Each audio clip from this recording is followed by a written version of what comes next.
Alright, it's time for another Roguetech guide. This one's going to be targeted more at first-time Roguetech players or people who are struggling a little bit to get a hold of things, get a hang of everything. I'm going to start here with the start type. I've already done a video on all these options, but for this particular guide, I'm just going to keep everything standard, keep everything exactly as default. So watch the other video if you want to see how to change things to make it maybe a little easier for you or what have you. Alright, so I'm going to recommend either Magistry of Cannabis or Trueborn for if you're really not sure how to build your Mechwarriors early on. Just because the +1 to all skills or the +1 gunnery, +1 tactics will give you the best accuracy starting on day 1. As far as the interests go, Gambler, Jinx can be a hindrance early on. So pretty much anything else there. The one I was thinking of is here, the Freelancer. You really don't want Drunk. Getting knocked unsteady constantly is really annoying. But pretty much anything that gives you a mech at the start. So the random Bushwhacker. Bushwhackers pretty much all have XL engines, so you can get some pretty good tech there. Not Gladiator. Mercenary can give you a random mech or tank. The random vehicle is okay, and I would avoid going with Soldier.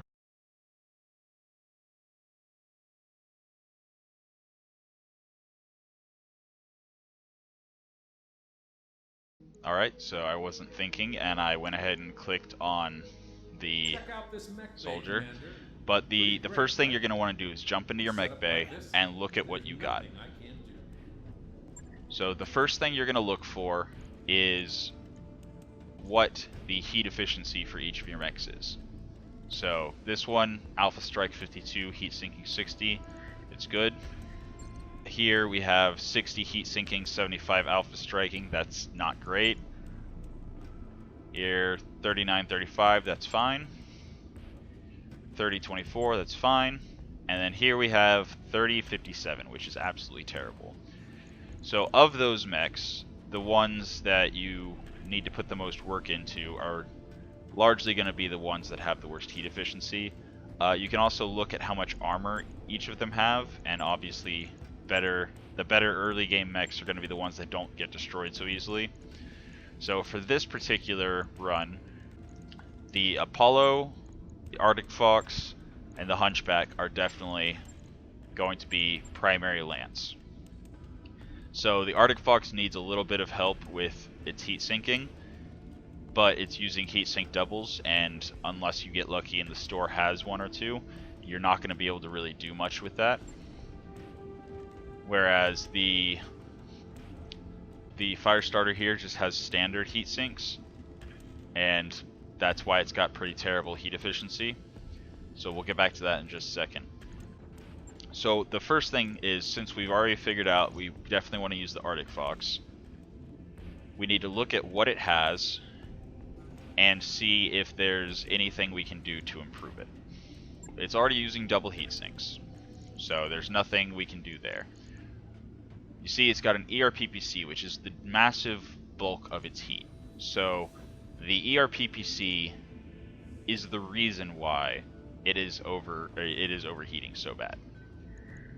So with keeping that in mind, we can look at the Firestarter and Commando, and we see, okay, the Commando has a bunch of pretty much nothing, whereas the Firestarter, again, has a bunch of weapon systems and runs hot. So we can go into the Firestarter here, and we can immediately go, alright, what do we want out of it? So it actually has nothing but flamers, medium lasers, and a small laser. So let's go back and look, and we've got the Arctic Fox, which is an Omni Mech, so it can have one weapon system per location, or 2 in its left torso. Yeah, 2 in its left torso, 1 per location. So if we drop the ERPPC, we're only going to have 2 weapon slots to use, which the medium lasers is not going to be enough. So we can look at the commando real quick, and we see the commando actually has some SRMs. So if we rip out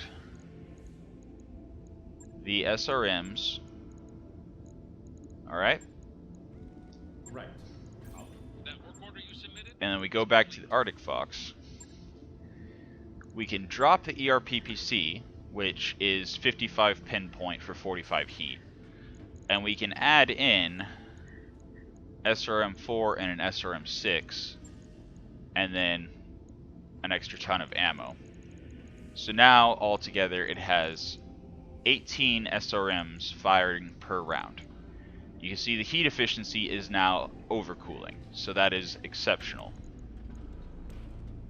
And the damage from the SRM6 and the SRM4, you see, is 100 damage, and it's multiple damage instances, as compared to 55, that is a single target, single pinpoint damage. So the odds of the ERPPC hitting early game is a lot lower than the odds of some of the 10 missiles. So as long as 5 of the 10 missiles hit, you're doing the same damage as if the ERPPC hit. So this also leaves an extra ton for armor, and armoring up early game is really good. One of the first things you should want to do with all of your mechs is increase their armor. Also, dropping any ammunition that the mech is carrying to the legs helps, because if the ammunition crits in a leg, the leg will be destroyed, but it might not even destroy the side torso, so your mech might survive. As compared to if you have the ammo in the side torsos, if one of the bins of ammunition explodes, it's going to take out your side torso, and with this XL engine and this Omni mech, it would take out the mech. But even if it didn't have an XL engine, if the explosion's in the side torso, it can spread to the center torso and still take out the mech. So having it in the legs is just safer, unless you have case. Specifically case 2 is what prevents the ammo explosion from just outright destroying the location it's in. And case can only be used in the side torsos, unless you're using clan armor or some other armor that has case built into it, in which case it also applies to legs and things. So another thing to keep in mind is you could put the weapon systems in such a way that if you're getting crit on the side torso, you're less likely to lose the main weapon. But it doesn't really matter whenever you have an XL engine which torso slot the weapons are in, because again, if you lose the side torso, you lost the mech. So here we have increased the damage. We are able to bump up the armor. Actually, on the lighter mech, probably bumping up the rear armor as well would be really good. Because there's probably going to be situations where you've got your back towards the enemy, whether you like it or not. So, actually, I might even just bump that down to 80 and those up to 70. Because again, if you lose the side torso with an XL engine, you're going to lose the mech. So here we go. We've got armored up, better weapon systems for the early game, more damage if all the missiles hit compared to the ERPPC, and most importantly, we're overcooling.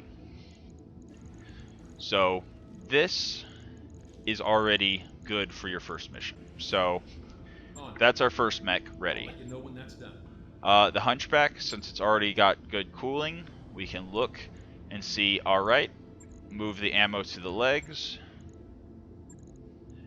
Also, it's good to have the ammo for the weapon on the same side as the weapon itself, because if you're taking damage on the other side and you lose your ammo, then the weapon goes dead. So, definitely good to have the ammo on the same side as the weapon that uses it. And this is already a fine mech. It's not exceptional, it's very basic, but it works. So, with that, there's 3 more days to move the ammo. And now again, you've got the commander that we just ripped the SRMs out of. It has 2 missile hardpoints and 1 support hardpoint. The Firestarter here has 7 energy hardpoints. So we really want to use the Firestarter. It's heavier, it has better armor, it has more hardpoints. And one way you can do this is you look at it and you go, okay, the heat efficiency is the only real problem here. So how do you fix the heat efficiency? Well, you look at the weapon systems and you go, okay, so that's 9 heat per weapon system. And the current sinking is not nearly good enough. So let's look at the commando again. What can we pull out of the commando? Well, the commando has a couple of heat sinks. So by putting the commando into storage, which we actually could have saved a little bit of money by just straight up deciding not to use it and putting it into storage instead of paying cbills to strip off equipment for the other mech. But we can then go in here and drop these jump jets, because you don't really want to be jumping early game. Your Mechwarriors and your mechs are not capable of really landing shots after jumping. But that frees up 2.5 tons, so there's 2 more heat sinks. And then you can drop the small laser here for another half ton, so there's another heat sink. And you can see the heat efficiency is starting to get better. So it's already 39.54. That's much, much better than it was. But we can do a little bit better. We can drop the AMS ammo and the AMS, which will reduce the heat generation a little bit and allow us to put another heat sink in. And now we're up to 42.54, which is totally playable. Having a 12 heat delta early game is something you can definitely manage. Turning a weapon off now and then to keep it from getting too bad is totally fine. But if you wanted to go one further, you could even go and check out the store, because heat sinks are really cheap. So, standard heat sinks, if the store has them, boom, 125k each. So we can buy, let's say 2. New equipment available. Go back to the mech bay. Hey, Commander. Be with you in a second. Get into the Firestarter here. Alright, so again, drop the small laser, drop the jump jets, drop the AMS, drop the AMS ammo, and start just dropping in heat sinks until we reach our full tonnage. And now we are at 54 alpha, 45 heat sinking. So that's a 9 heat delta.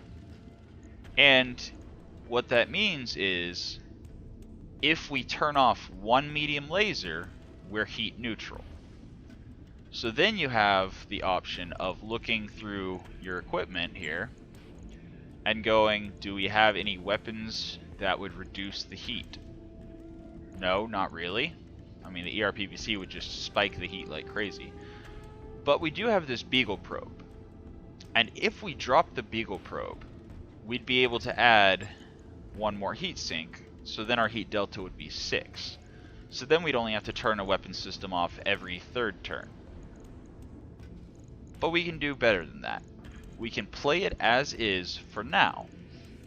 And then as soon as we get Indosteel, I mean not Indosteel, Ferrofibrous armor, or a gyro upgrade, we can add in more heat sinks. You'll also notice that this particular Firestarter has pretty low armor all around. So again, dropping the Beagle probe for a heat sink and half a ton of armor would be, you know, good. It is a mech that does not have an XL engine or anything, so technically you could lose side torsos and be fine. So now you'll see 11 days. We have 11 days before our mechs are ready. Whenever you're doing this, you can start 1 mech, for example the Arctic Fox, and then you can spend 1 day and you'll get your starting equipment. Now, again, I went with the weapons and ammo, which is not really what I recommend early on, but it is, you know, it lets you make your mechs a little bit stronger than they otherwise would have been. Like, for example, here I got LK ammo, Inferno ammo, Acid ammo for my SRMs. So I can actually make that Arctic Fox a lot stronger with that ammo. This is the problem with this particular start is, so like, yeah, you get some neat stuff, and some of it's usable, like the LK ammo and the Inferno ammo and the Acid ammo for the SRMs, because I happen to have a bunch of SRMs in a mech. But for the most part, it's just a random assortment of stuff that you may or may not even be able to use. The Exchanger Plus actually fixes the problem with the Firestarter completely, but like this is not exactly as good as having an entire another mech, which could potentially have much better equipment in it. And you're guaranteed, if the mech that you get, if the randomized mech that you get from the other starts comes with a weapon system, it automatically has ammo for that weapon system. So you're guaranteed, if you get a mech, if you go with any of the starts that gives you a mech, you're guaranteed a couple weapon systems and ammo, and potentially some Endosteel or some Ferrofibrous armor or what have you. And then the last thing, after you look at your mechs, check out the store, see what you can do, and spend your first day getting whatever it is that you've got, whatever it is that you get from the start that you chose, is go to navigation. Hello, Commander. And check out where you are. But she's space-worthy enough for our purpose. Right now, I started on a 2.5 skull planet. That is too high for your first missions, for your first chance, your first starting missions. You do not want to take anything above a 1 skull. So you want to look around any planet close, and you want to look for a half skull or a 1 skull planet. So while you're looking for the first planet to travel to, look at the attributes. So here, for example, we have Arctic World. That means that pretty much all the missions, whenever you go here, are going to be in a cold environment. So if you're, even after you mess with your lance and you're looking at the heat efficiency, if you're still running a little hot, if you can find a 1 or half skull planet that has, for example, Arctic World, then you can keep your mechs running a little hot and just go there and do your first several missions there, getting better equipment and whatnot. Or you can look for things like Comstar presence, manufacturing, and rich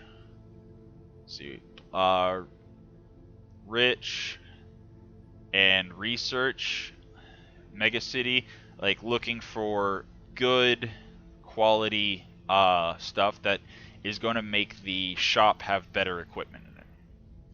But again, you want to go to a 1 skull or half skull planet. But before you do, the last thing you should check is your barracks and your hiring hall. So in your barracks, check all your mech warriors, see what their stats are at, see what exactly they have going for them.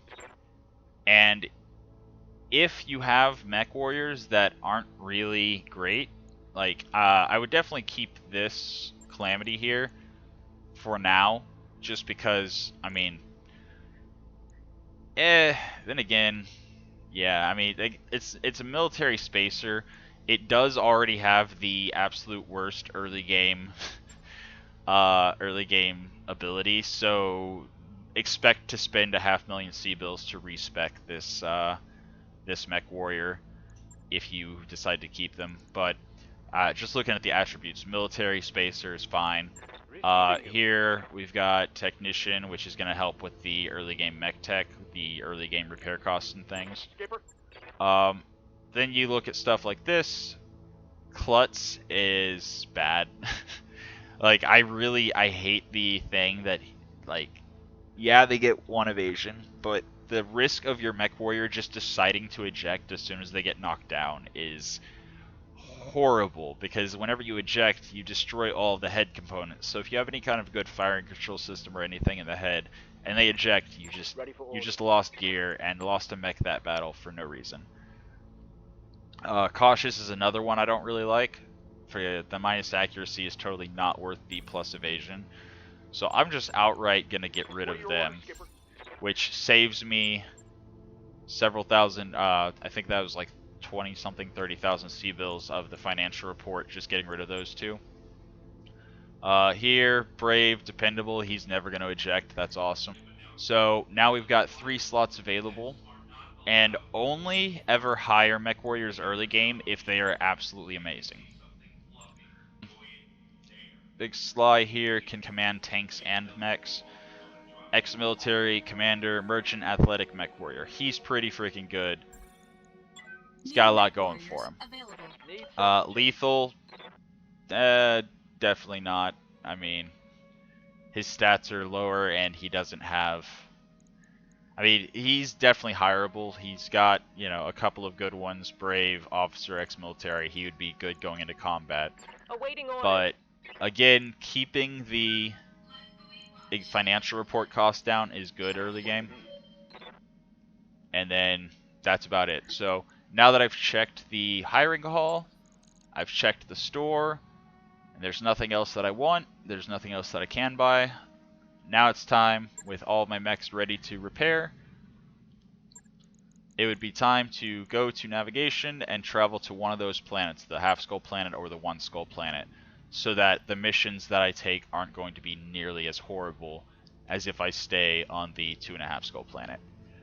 And this is also another point where it's good to mention that if you're using the offline map, you don't have to worry about situations like this, because if I go to this half skull planet, it's currently owned by Clan Barracks, which means a lot of the missions are going to be against clanners, and a clan half skull mission is much, much, much more difficult than a inner sphere half skull mission. So, again, travel, Course now, Commander. and once your mechs are completely done,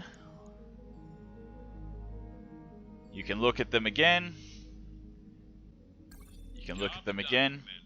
Welcome to the And make sure that they're all good. Why is he...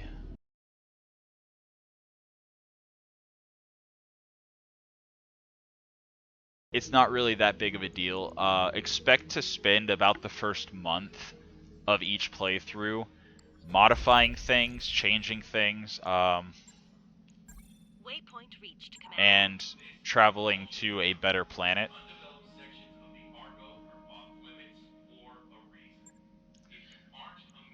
So now, since I'm on a half skull planet, I can go into missions, and I will have a variety, 2 half skulls, a bunch of 1 skulls. So that's 7 missions that I can realistically do. Well, not so much because of the clan, but 7 missions normally if you're playing with the offline map, or if you happen to get on a planet that doesn't have clanners. That would be 7 missions that you can do before the financial report, and then after the financial report it'll reset, and you'll have probably another 7 or more missions that you could do. And so you could just sit here, check out the store, etc., etc. But about your first month or so, just expect to be rebuilding your mechs and traveling. In any case, I think I'll probably do another video where I just start multiple times and just show you how I customize the mechs per playthrough, just so that you can get, if you want examples like explicit, hey, in this situation I do X, in this situation I do Y, etc. But this is basically the run through. So first off, look at your mechs, see what they need, see what the issues are. Second is choose at least 1 mech that you just don't intend to use early on, and cannibalize it for parts for the other mechs. This is a lot easier to do if you do one of the starts that gives you a mech to begin with. And again, if you choose one of the starts that gives you a mech, that mech is going to have weapon systems and ammo for whatever weapon systems it has. So only do the soldier start if you just already know what you're doing, really. After that, look at your Mechwarriors, see which ones are worth keeping, see which ones you can safely get rid of to reduce your financial report. Check the hiring hall to see if there's any really exceptional Mechwarriors to pick up. Check the store, see if there's anything that works to fix your mech's problems and to strengthen your mech's early game. and just build the mechs and travel to a planet that is half skull or one skull. So I think that'll be good for this guide. I think I've covered just about everything for your first couple weeks in Roguetech. Till next time.